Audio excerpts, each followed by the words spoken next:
How artificial intelligence AI and drone be effectively used along with GSRS technique in location area planning. कैसे artificial intelligence AI और drone जो effective use होते हैं GIS और RS technique में location और Ariane planning के लिए। लोकेशन और एरियन प्लानिंग में जीआईएस और आरएस टेक्निक कैसे यूज़ होता है एआई इंटेलिजेंस और ड्रोन यूज़ करके। को demand of the question, how AI can be effectively used along with GIS and RS in location and area planning. How drones can be effectively used along with GIS and RS in location and area planning.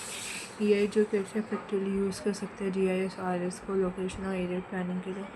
Drone जो है कैसे effectively use होता है GIS और RS location और area planning के लिए। Introduction, location और एरिया प्लानिंग में इन्वॉल्व रहता है सूटेबल साइट जहाँ पर फिजिकल ह्यूमन जोग्राफी एनालाइज होता है। सो location and area planning involve selecting suitable sites and allocating land used by analyzing physical and human geography. Location area planning में क्या क्या इन्वॉल्व रहता है? Suitable site, allocating land use जब physical human geography analyse होता है। With the rise of AI and drones coupled with GIS and remote sensing RS, new possibilities have emerged that are reshaping how such planning can be carried. तो यहाँ पे जैसे से AI और drones आगे बढ़ रहे हैं तो GIS और remote sensing RS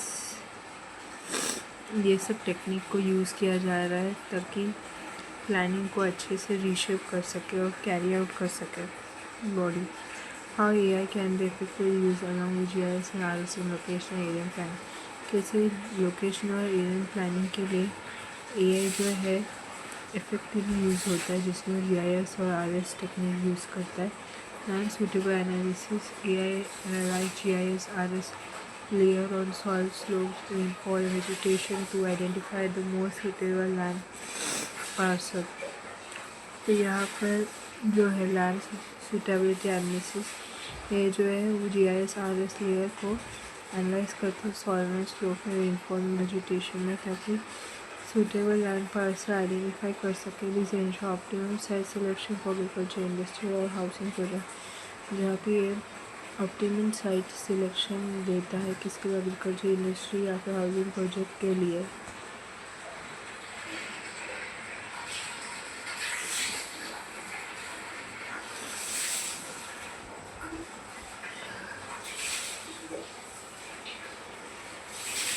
Predictive modeling offers our machine learning apply or RS imaginary forecast drought, flood, drought or landslide vulnerable terrain. Planner can just avoid high risk area when allocating land uses. Predictive modelling है 2000 का, यहाँ पर machine learning apply होता है RS imaginary forecast में, flowed, drought या फिर landslide vulnerable terrain में। ये प्लानर जो है यूज़ करता है। प्लानर जो है अवॉइड करता है हाई रिस्क एरिया में जहाँ पे लैंड यूज़ करना ज़रूरी है। LID and NDS are used to monitor to model flood prone zone under 3D urban clean initiative। तो LID और GIS यूज़ होता है वाराणसी में ताकि फ्लड प्रोन जोन को मॉडल कर सके 3D urban clean initiative में। Urban growth forecast AI model can past RS data and GIS layer to predict urban expansion pattern। Urban growth focus AI model use होता है RS data के लिए। AI model use करता है पुराना RS data को GIS layer को ताकि अर्बन एक्सपेंशन पैटर्न को प्रोजेक्ट कर सके। This help in designing transport network in zoning policy proactively. ये हेल्प करता है ट्रांसपोर्ट नेटवर्क डिज़ाइन करने में zoning policies proactively. Resources allocation by scanning spatial data, AI pinpoint unresolved area lacking basic amenity। Resource allocation में क्या होता है? यहाँ पे spatial data स्कैन होता है, AI pinpoint करता है unresolved एरिया को जहाँ पे बेसिक एम्यूनिटी नहीं रहता। GIS based map then guide the local location of school and health center water supply। GIS based map जो है वो स्कूल का लोकेशन, हेल्थ सेंटर या फिर वाटर सप्लाई का लोकेशन में मदद करता है। Change reduction AI detect even subtle land use change like deforestation, illegal construction in RS image. Such insight help in conservation planning and regulatory action. तो यहाँ पर चेन डिटेक्शन एआई जो है डिटेक्ट करता है, थोड़ा सा भी लैंड यूज चेंजेस डिटेक्ट करता है, जैसे कि डिफॉरेस्टेशन या इलीगल कंस्ट्रक्शन आ इस इमेज का। तो ये जो है हेल्प करता है प्लानिंग, कंजर्वेशन, रेगुलेटरी एक्शन के लिए। Decision support system AI integrate large volume of other data into easy to use GIS dashboard. Planner get ready scenario for suitable land use planning. यहाँ पे डिसीजन सपोर्ट सिस्टम एआई जो है RS data का बहुत बड़े volume को integrate करता है आसान जीआईएस डैशबोर्ड में। प्लानर जो है रेडी करता है, ऐसा सिनेरियो रेडी करता है sustainable sustain land use planning के लिए। Example real time 3D flood model awareness of 75 GIS thematic layer for decision support. तो real time 3D flood model जो है वायरनेस का वो 75 जीआईएस थीमैटिक लेयर को ऑफर करता है डिसीजन सपोर्ट के लिए।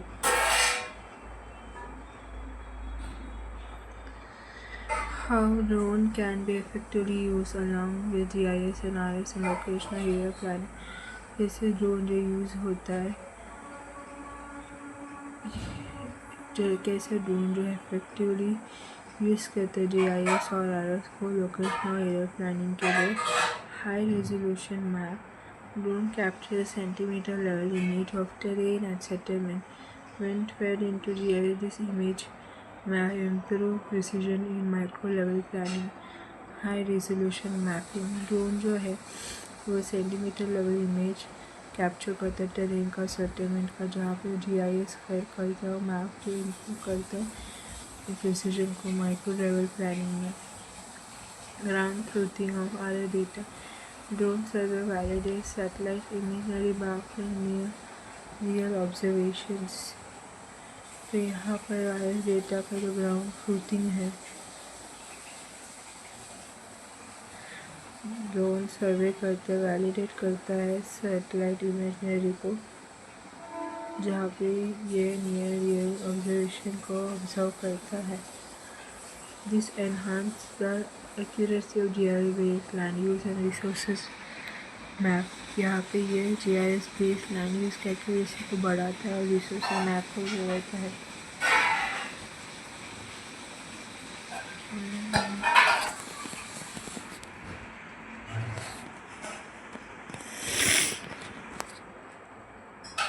मॉनिटरिंग ऑफ लैंड यूज का मॉनिटरिंग।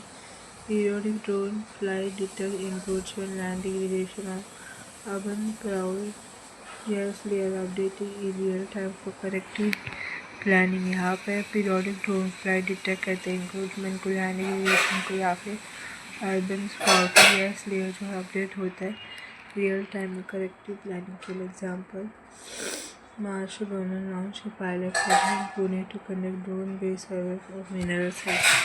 महाराष्ट्र गवर्नमेंट ने पायलट प्रोजेक्ट लॉन्च किया पुणे में ताकि ड्रोन माइनिंग साइट्स का ड्रोन बेस्ड सर्वे कर सके। Infrastructure layout drone image help trace the exact alignment for roads, canal and pipelines.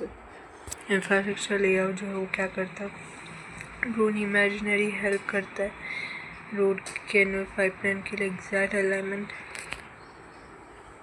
Trace करता है। Overlay with GIS ensure minimum displacement optimal land use. Overlay जो रहता है GIS वो ensure करती है कि minimum displacement optimal land use हो जाए। फिर disaster assessment drone map flood plains, landslide scars और cycle drone hits area within hours. Disaster assessment क्या होता है, ड्रोन जो है हेल्प करता है, ड्रोन मैप करता है फ्लड प्लेन को, लैंडस्लाइड स्कार को, या फिर साइक्लोन हिट एरिया को कुछ ही घंटे में। This real time data feed into GIS for relief distribution rehabilitation planning. ये रियल टाइम डेटा जो है फीड होता है जीआईएस में रिलीफ डिस्ट्रीब्यूशन और रिहैबिलिटेशन प्लानिंग में।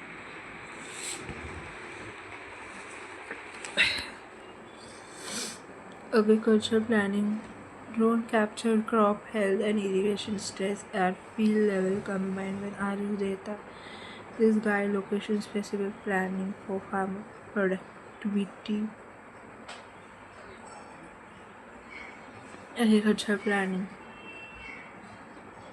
ड्रोन जो है क्रॉप हेल्थ कैप्चर करते हैं, इरिगेशन स्ट्रेस कैप्चर करता है, फील्ड लेवल में कंबाइन करता है डेटा के साथ।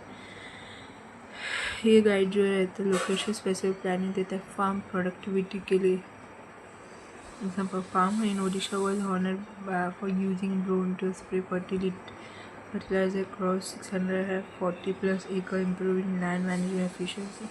फार्मर जो उड़ीसा में वो ऑनर किया उसको क्योंकि उसने ड्रेन यूज़ किया था स्प्रे फर्टिलाइज़र के लिए 640 एकड़ में, जहाँ पर लैंड मैनेजमेंट एफिशिएंसी इम्प्रूव हुआ।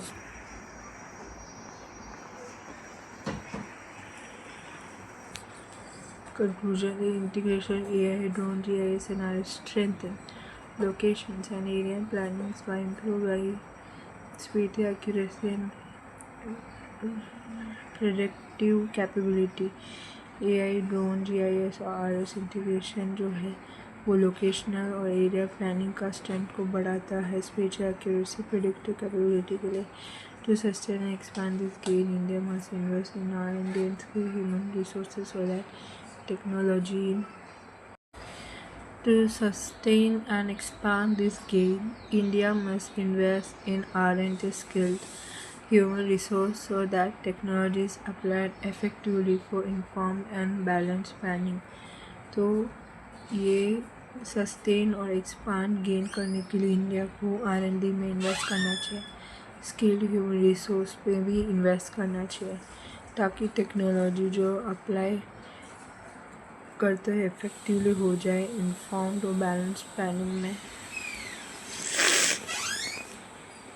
Discuss how the change in shape and size of continent and ocean basins of the planet takes place due to tectonic movement of crustal masses। Discuss करो कि कैसे कॉन्टिनेंट्स और ocean basins का shape और size change होने की वजह से कैसे प्लैनेट का ओशियन बेस और कॉन्टिनेंट्स का शेप और साइज चेंज होता है टेक्टोनिक मूवमेंट्स क्रस्टल मासेस की वजह से। तो कोर डिमांड क्या है इस क्वेश्चन का? Change in shape and size of continent का शेप और size, change in shape and size of ocean basin का शेप और साइज में changes.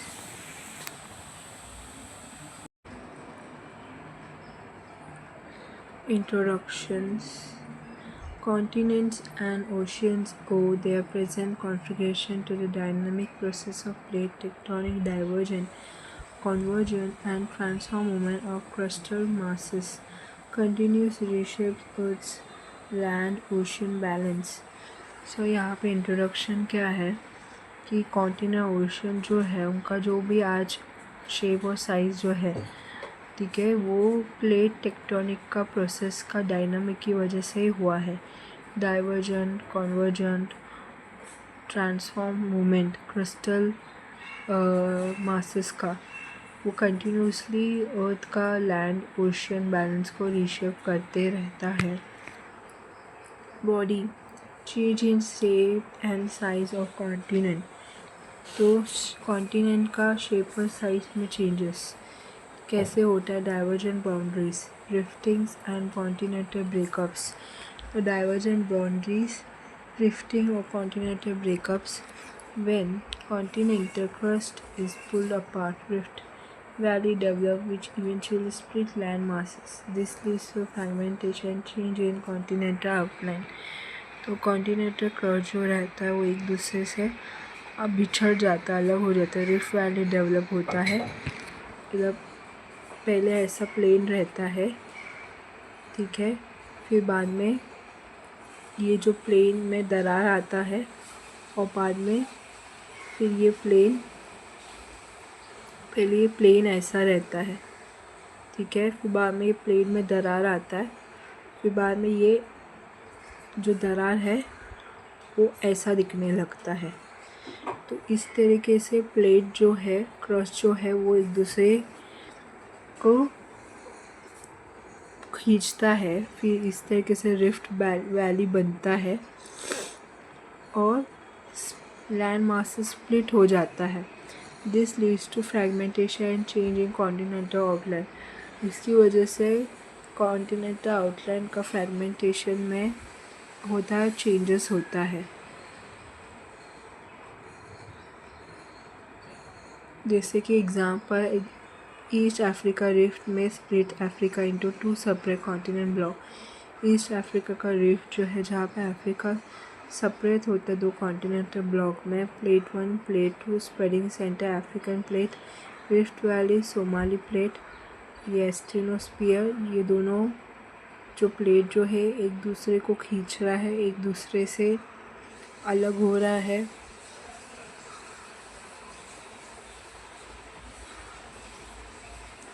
Convergent boundaries, collisions and mountain buildings. फिर बाद में कलोशा माउंटेन बिल्डिंग में कॉन्वर्जेंट बाउंड्री आता है when 2 continental plates collide intervening, seas close and crust folds and uplift into mountains. 2 continental plate collide होता है, टकराता है, इसी जो नज़दीक है उसमें भी इन्वॉल्व हो जाता है और क्रस्ट जो है फोल्ड होता है और इसकी वजह से माउंटेन बनता है। This reshape continent by enlarging land masses thickness. तो लैंड मास को बहुत बड़ा थिक बनाकर कॉन्टिनेंट रीशेप करता है। Example, the collision of Indian and Eurasian plate form the Himalaya and Tibetan plateaus. Himalaya और तिब्बतियन प्लेट्यू कैसा बना? जो इंडियन प्लेट था और यूरेशियन प्लेट था वो एक दूसरे से टकराया, उसमें से जो लैंड फोल्ड हो गया वो माउंटेन्स बन गया और इसकी वजह से हिमालय और तिब्बतियन प्लेट्यू फॉर्म हुआ। मतलब ये 2 प्लेट्स जो है इसमें से जब ये एक दूसरे को टकराते हैं तो उसमें से ऐसा फोल्डिंग होता है, जैसे कपड़े का कैसा फोल्ड होता है वैसा, और ये जो फोल्डिंग है उसी की वजह से माउंटेन बनता है। सो कॉन्वर्जेंट प्लेट बाउंड्रीज, यहाँ पे 2 प्लेट टकराता है एक दूसरे को, एक प्लेट सीधा नीचे चला जाता है, दूसरा जो प्लेट जो है वो फोल्ड हो जाता है। सो ये जो है एग्जाम्पल है, ये इंडियन प्लेट है, यूरेशियन प्लेट है, दोनों प्लेट ने एक दूसरे को टकराया तो हिमालय प्लेट्यू फॉर्म हो गया। ठीक है, तो ये इंडियन प्लेट्स में क्या हो गया, क्रस्ट जो है वो नीचे की तरफ गया, लिथोस्फीयर मैंटल नीचे की तरफ गया, ये सब टक्टिंग स्लैब है, ये एस्थेनोस्फीयर है। तो ये कॉन्वर्जेंट प्लेन बाउंड्रीज की वजह से माउंटेन बना और डाइवर्जेंस की वजह से वैलीज बना।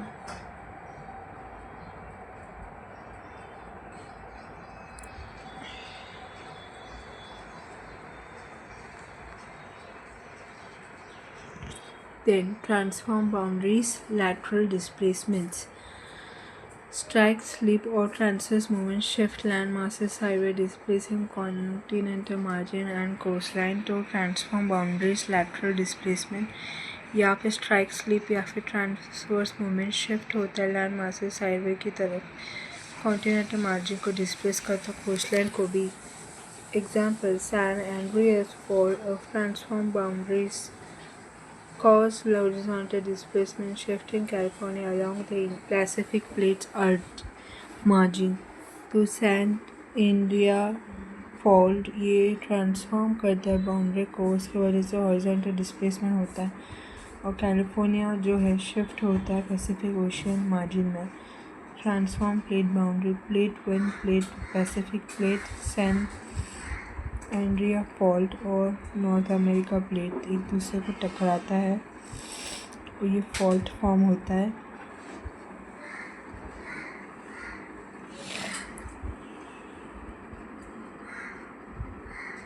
ये फॉल्ट फॉर्म होता है।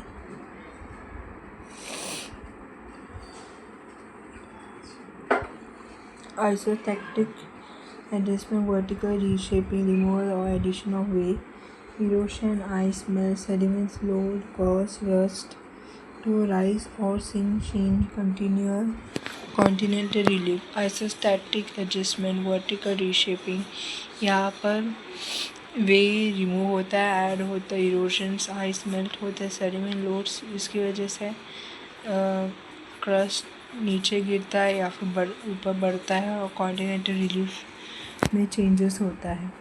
Example, post glacier rebound in Scandinavian has uplifted land altering coastal shape. Post glacier जो है स्कैंडिनेवियन में लैंड को अपलिफ्ट किया, कोस्टल शेप को अपलिफ्ट किया। Change in shape and size of Indian ocean ocean basin का शेप और size में चेंजेस कैसे होता है? Divergent boundary, sea floor spread and basin expansion, magma upwell at the mid-ocean ridge, creating new crust widening ocean basin। Divergent boundary sea floor spread होता है, basin expand होता है, मैग्मा जो है मिड ओशन रिज में आता है, नया क्रस्ट फॉर्म होता है, ओशन बैसिन वाइड होता है। Example, the mid Atlantic ridge is pushing the American and the Africa Europe expanding the Atlantic ocean. Mid Atlantic ridge जो है वो अमेरिका और अफ्रीका यूरोप को एक दूसरे से अलग करता है, उसकी वजह से अटलांटिक ओशन एक्सपांड होता है। Ocean convergent boundary, subductions of basins, shrinkage, oceanic crust descended into trench at subduction zones, reducing basins area and volume. Ocean convergent boundary, subductions और बेसिन श्रिंकेज होता है। ओशन क्रस्ट जो है वो descend होता है ट्रेंचेस में, सबडक्शन जोन में, और उसकी वजह से बेसिन एरिया और वॉल्यूम कम होता है। The Pacific ocean shrinking along the Marina trench and Peru Chile trench. Pacific ocean जो है कम हो रहा है मरीना ट्रेंच और पेरू चिले ट्रेंच की वजह से। Continent conversion boundaries, conversion flows of ocean basin interlace continental collate. Continent conversion boundaries, convergence जो है ओशन बेसिन को क्लोज करता है कॉन्टिनेंट कोलाइड में। Example, थेथाल C disappear when India collide with Eurasia. India जब कोलाइड होता है यूरेशिया के साथ तो थेथाल सी खत्म हो गया। Transform boundaries, offsetting and basin reshaping. Oceanic transform fall laterally, displace bridges and trench, altering basins geometry। यहाँ पर बाउंड्री ट्रांसफॉर्म हुआ, ऑफसेट और बेसिन रीशेपिंग हो रहा है। ओशियनिक ट्रांसफॉर्म करता है फॉल को लैटरली, और रिजेस को डिस्प्लेस करता है, ट्रेंच को डिस्प्लेस करता है, बेसिन ज्योमेट्री को ऑल्टर करता है। Example, fracture zone in Atlantic offset the mid Atlantic ridges segments. वह अटलांटिक ऑफसेट में फ्रैक्चर जोन होता है जहाँ पे मिड अटलांटिक रिज सेगमेंट में ऑफसेट होता है। Divergent to ocean formation, continental rift to ocean. Initial continental rift can involve into new ocean basin and sea water invade the rift.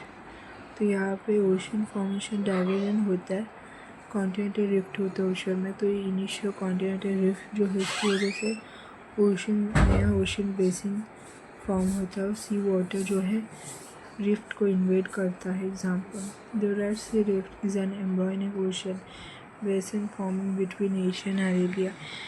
तो example, Red Sea rift ये embryonic ocean है, ये form होता है Africa और Arabia के बीच में।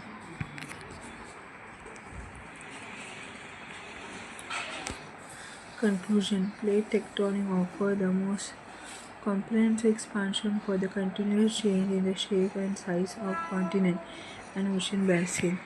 तो यहाँ पर प्लेट टेक्टोनिक जो है वो एक्सप्लेनेशन देता है कंटिन्यूस चेंज को, जहाँ पे कॉन्टिनेंट और ओशियन बेसिन चेंज होता है। तो कॉन्टिनेंट ओशियन बेसिन्स का शेप और साइज चेंज होता है कंटिन्यूस प्लेट टेक्टोनिक्स की वजह से। Though not fully precise in predicting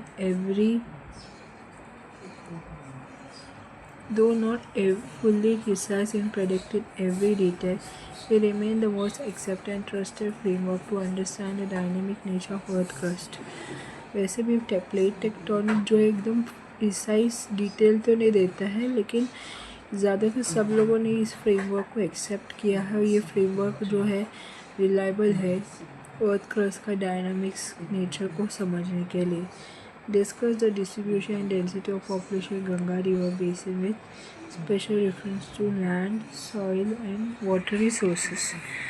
तो गंगा रिवर बेसिन में जो पॉपुलेशन का डिस्ट्रीब्यूशन डेंसिटी जो है उसके बारे में डिस्कस करो, जहाँ पे लैंड और सॉइल और वाटर रिसोर्सेस का स्पेशल रेफरेंस होगा। को डिमांड्स ऑफ द ओशियंस, को डिमांड ऑफ द क्वेश्चन का को demand distribution density of population in the Ganga river basin. तो गंगा रिवर बेसिन में जो पॉपुलेशंस का distribution density, role of land resources का रोल ऑफ सॉइल रिसोर्सेस का रोल ऑफ वाटर रिसोर्सेस का रोल, अदर कंट्रीब्यूटिंग फैक्टर, दूसरे फैक्टर्स।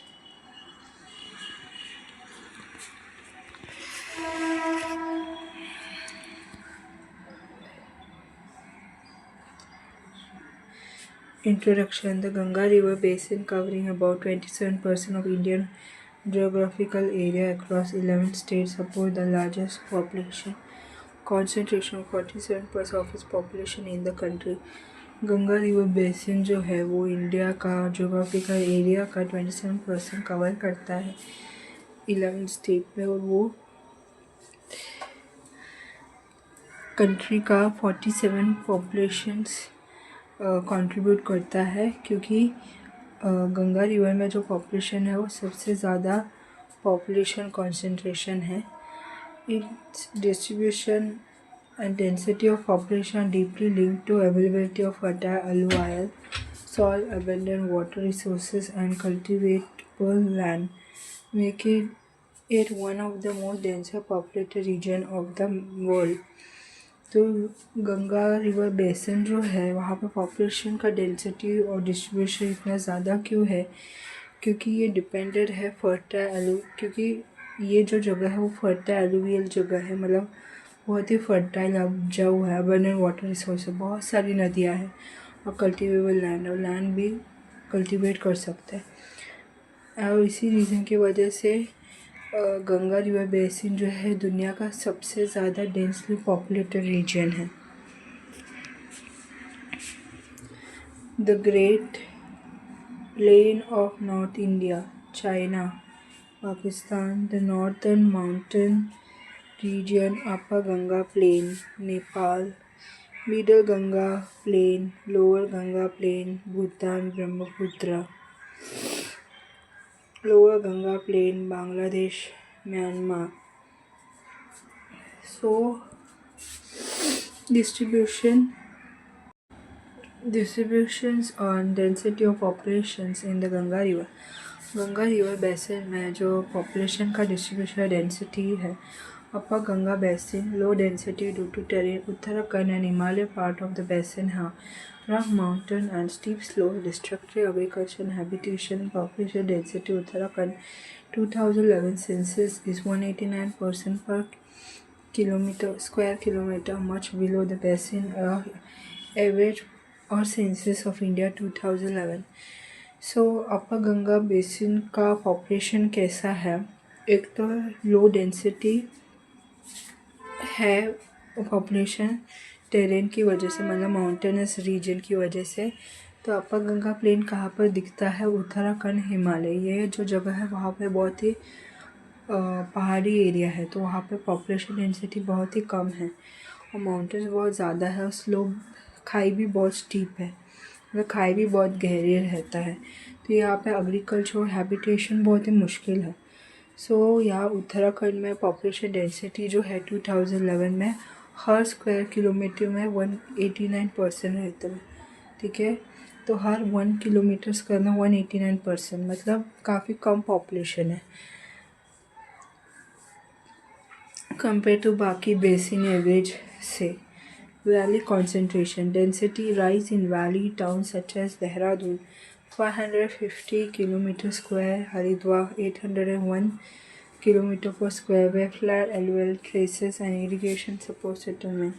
वैली concentration, अभी कुछ बड़े बड़े शहर या फेमस जगह जैसे कि देहरादून और हरिद्वार, यहाँ पे वैली टाउन में पॉपुलेशन डेंसिटी बढ़ता है क्योंकि यहाँ पे फर्टाइल लैंड है, इरिगेशन सपोर्ट सेटलमेंट है। मतलब देहरादून में 1 स्क्वायर किलोमीटर में 550 लोग रहते हैं। हरिद्वार में 1 स्क्वायर किलोमीटर में 801 लोग रहते हैं।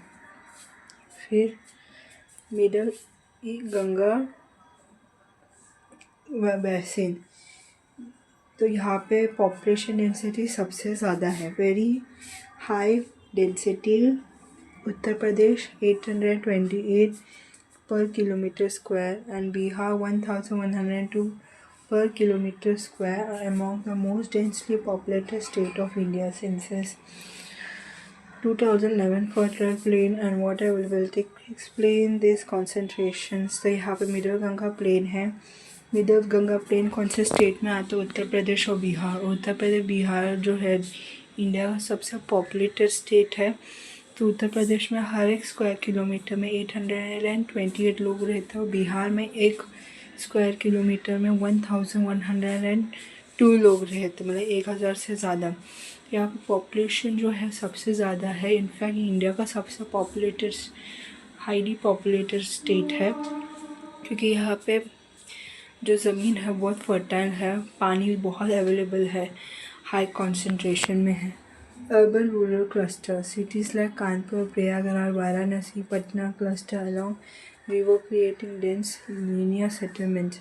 अब एंशियंट टाइम से उत्तर प्रदेश और बिहार में बड़े बड़े सिटीज़ है जैसे कानपुर, प्रयागराज, वाराणसी, पटना। ये जो सिटी जो है यहाँ पर बहुत सारे लोग रहते हैं क्योंकि और बहुत सारे घर है क्योंकि यहाँ पे नदियाँ भी बहुत सारी है। ये सारे जो शहर जो है नदी के नज़दीक है। Lower Ganga basin deltaic concentration West Bengal has 1029 per kilometer square of density census 2011 with extreme high value in the Ganga Brahmaputra delta. Flat terrain fertile soil sustains their intensity। तो यहाँ पर जो है डेल्टिक कॉन्सेंट्रेशन वेस्ट बंगाल में हर square kilometre में 1029 लोग रहते हैं। इनका डेंसिटी भी ज़्यादा ही है क्योंकि गंगा ब्रह्मपुत्र डेल्टा यहाँ पे बड़ी नदी मिलती है गंगा ब्रह्मपुत्र, तो उसकी वजह से ज़मीन उपजाऊ होती है। 2 नदी मिलता है तो मतलब पानी की भी बहुत ज़्यादा है। ठीक है, तो फ्लैट टेरेन है, जो है एरिया एकदम फ्लैट है, फर्टाइल सॉइल है, तो यहाँ पे पॉपुलेशन डेंसिटी अच्छा खासा है।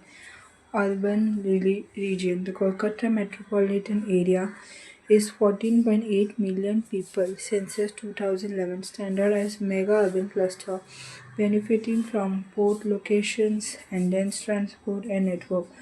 So लोअर गंगा बेसिन में कोलकाता जो है वो बहुत ही हाईली पॉपुलेटेड सिटी है। यहाँ पे 14.8 मिलियन लोग रहते हैं। यहाँ के जो लोग जो है कोलकाता में उन्हें बहुत सारा फैसिलिटी मिलता है। ठीक है, एक तो उनको पोर्ट लोकेशन होता है और ट्रांसपोर्ट नेटवर्किंग होता है। Then role of land resources का रोल काम क्या है? Flat alluvial plain, the extensive plain of UP, Bihar, West Bengal provide cultivable land, encouraging dense agrarian and urban settlement। तो यहाँ पर फ्लैट फर्टिलाइज प्लेन है। उत्तर प्रदेश, बिहार, वेस्ट बंगाल जो है सबसे ज़्यादा उपजाऊ ज़मीन देता है और इसलिए सबसे ज़्यादा एग्रीकल्चर अर्बन सेटलमेंट यहीं पर ही है।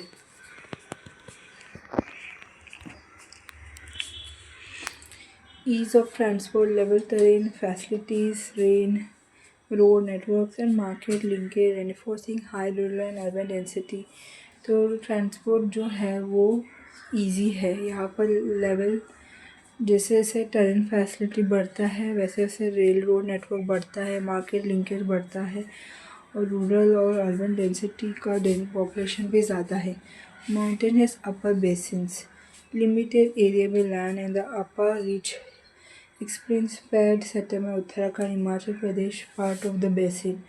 माउंटेन अपर बेसिन यहाँ पे पॉपुलेशन बहुत कम है, जैसे उत्तराखंड, हिमाचल प्रदेश में पॉपुलेशन जो है बहुत ही कम है, क्योंकि यहाँ पे जो ज़मीन है इतना उपजाऊ नहीं है। अगर उपजाऊ भी है तो वो खेती नहीं कर सकते, क्योंकि वो सब पहाड़ी एरिया है और ज़्यादातर जो लोग रहते हैं वो पहाड़ के ऊपर रहते हैं। Role of water soil resources, fertile alluvial soil, deep alluvium supportive rice, wheat farming and multiple cropping, sustainable large rural population sources, ICAR soil resources, atlas of India। तो सॉइल रिसोर्सेज का काम क्या है कि उनका जब सॉइल उपजाऊ रहता है एलुवायल, तो डी एलुवायल सॉइल जो है वो राइस वीट फार्मिंग को सपोर्ट करता है। बहुत सारी खेती होती है, बड़े बड़े गांव वाले पॉपुलेशंस खेती कर पाते हैं उपजाऊ ज़मीन में। डोब एडवांटेज है, Ganga Yamuna doab is one of the most productive track of India, explaining the dense settlement belt in western Uttar Pradesh. तो वेस्टर्न उत्तर प्रदेश में ज़्यादा पॉपुलेशन के बारे में अगर एक्सप्लेनेशन चाहिए तो इंडिया का सबसे प्रोडक्टिव ट्रैक्ट गंगा यमुना डोब है। Deltic soils, nutrition-rich lead soils in West Bengal Delta support intensive rich cultivation, balancing risk of flooding with very high rural density। Deltic soil क्या है? वेस्ट बंगाल जो है वहाँ पे बहुत ही रिच स्लीट सॉइल है जो राइस कल्टीवेशन को सपोर्ट करता है, फ्लडिंग का रिस्क को बैलेंस करता है, रूरल पॉपुलेशन डेंसिटी को उस खतरे से भी बचाता है। Water resources, role of water resources, perennial rivers, the Ganga and its tributary Yamuna, Ghaghara, Gandak, Kosi, Son ensure reliable irrigation, domestic supply, underpinning population density, NMCG, Government of India। Water resources perennial rivers, Ganga और उसका tributary Yamuna, Ganga, Gandak, Kosi, Son जो है वो बहुत ही रिलायबल है, ट्रस्टेबल है irrigation के लिए, डोमेस्टिक सप्लाई के लिए और पॉपुलेशन डेंसिटी के लिए। NMCG इंडिया गवर्नमेंट का canal irrigation system, the upper canal Ganga Canal constructed 1854 still vital irrigates 9,000 km², boosted agriculture in western Uttar Pradesh Irrigation Department। Canal irrigation system upper Ganga canal construct होता है 1854 में, जो बहुत ही important irrigation है, canal है 9,000 km²। तो agriculture boost करता है वेस्टर्न उत्तर प्रदेश में। Deltic water abundant, extensive groundwater distributaries in lower basins sustain both agriculture and cities like Kolkata, further raising density। Deltic water abundance ज़्यादा है, यहाँ पर बहुत ज़्यादा ग्राउंड वाटर और लोअर बेसिन में डिस्ट्रीब्यूटरीज मतलब छोटी छोटी नदियाँ होने की वजह से कोलकाता जैसे बड़े शहर में भी एग्रीकल्चर होता है और इसी की वजह से कोलकाता में पॉपुलेशन डेंसिटी बहुत ज़्यादा है। While land, soil and water resources form the core basis for the high population density in Ganga basin, other factors also play crucial role। Land, soil, water जो है बहुत ही इम्पोर्टेंट रिसोर्सेस है Ganga basin में high population के लिए, वो बहुत ही क्रूशियल रोल निभाता है। Other contributing factor, historical cultural factor, the Ganga Valley has been cradle of civilization since ancient time, hosting sacred cities like Varanasi, Prayagraj, River, which continue to attract dense permanent pilgrims population। तो historical cultural fact है जहाँ पर Ganga valley जो है वो civilisation का cradle माना जाता है एंशियंट टाइम से। वाराणसी, प्रयागराज, हरिद्वार बहुत ही सीक्रेट सिटी है और यहाँ पर अभी बहुत सारी पिलग्रिमेज पॉपुलेशन को बहुत ही अट्रैक्ट कर रहा है। Economy and industrial development, industrial hub such as Kanpur textile leather, Patna trade and Kolkata port based industries, drive urbanisation and migration enforce high population density, economy industrial development, जैसे कि Kanpur textile leather industry Kanpur में textile leather industry, Patna में trade industry, Kolkata में port based industry है। इसकी वजह से urbanisation बढ़ रहा है और माइग्रेशन हो रहा है, हाई पॉपुलेशन डेंसिटी को बढ़ा रहा है। Infrastructure and connectivity, dense network of railway, roads and inland waterway in the basin enhance mobility and access to market, encouraging concentrated settlement along major transport corridor। तो यहाँ पर इंफ्रास्ट्रक्चर कनेक्टिविटी होता है, railway road का बहुत network होते हैं, inland waterway का भी नेटवर्क होता है। तो यहाँ पर मोबिलिटी बढ़ाता है, मार्केट को बढ़ाता है और कंसिडर सेटलमेंट्स को इनकरेज करता है मेजर ट्रांसपोर्ट कॉरिडोर के साथ। Conclusion, the Ganga basin dense population thrive on fertile soil, flat lands and perennial water. Ganga basin जो है, डेंस पॉपुलेशन जो है वो किसकी वजह से गंगा बेसिन में पॉपुलेशन बढ़ क्यों रहा है? एक तो फर्टाइल सॉइल, उपजाऊ सॉइल, फ्लैट लैंड, ठीक है, पेरिनियर वाटर की वजह से। To sustain this pressure, tech enable tools like GIS and remote sensing must be harnessed by mapping resources and ensuring their optimal utilization, therefore thereby balancing development with environmental safeguard। तो यहाँ पर technology based tools GIS और remote sensing को use किया जाता है ताकि इतने बड़े पॉपुलेशन को इन्वायरमेंट से सेफ रख सके और डेवलप कर सके और उसे ऑप्टिमल तरीके से यूटिलाइज कर सके, मैपिंग रिसोर्सेस बना के।